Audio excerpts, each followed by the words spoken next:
There are a lot of security threats out there. They're all out there trying to go and break into your systems, your computers, and your servers. We're going to cover 4 of the main categories right now. The first is malware. Malware is a shorthand term for malicious software. This can be things like viruses, worms, Trojan horses, spyware, rootkits, adware, ransomware, and many other different types. We're going to spend a lot of time talking about malware. In fact, we're going to spend the entire portion of Section 2 covering malware. And we're going to spend an entire lecture on each one of these different types that I just listed. Next, we have unauthorized access.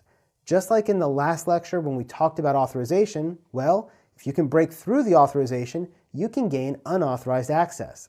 This occurs when you can get access to a computer resource or data, and it occurs without the consent of the owner. So if you can sneak by that security guard and get in past the front door, that's breaching their physical security, and that would be a form of unauthorized access. But if you're able to guess a user's password and pretend to be them and log onto their system, well, that's also considered unauthorized access, except it's in the logical realm. The third category is called system failure. This occurs when a computer crashes or an individual application fails. In the old days, we used to call this the dreaded blue screen of death, or BSOD. That's because on Windows XP, whenever the system would crash, you would get a bright blue screen with tiny white text telling you why it crashed.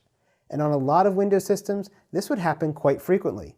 And so it became a running joke in the community called the blue screen of death.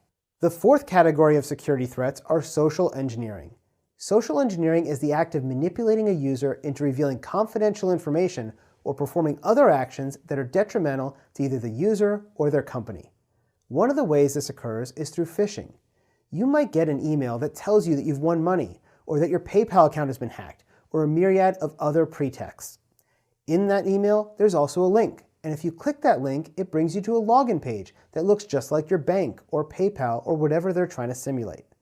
So you put in your username and your password and click login, but instead of giving that information to your bank, you just instead gave it to a criminal. This is a form of social engineering using technical capacity.